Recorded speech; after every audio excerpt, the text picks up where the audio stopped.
speaking to the board, asking questions that my constituents have put to me.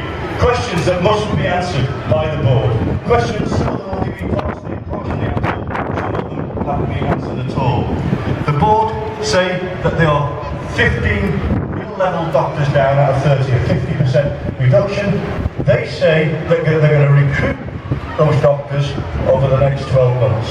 The question I have to the board is why recruitment over the last 12 months?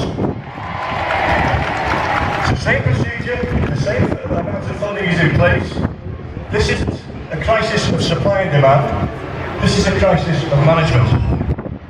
And they say that there is a shortage of these doctors in Wales, in the UK, around the world. And my question to them is, I'm elected to represent my constituents in Parliament. That's the first I've known about it. They should be contacting MPs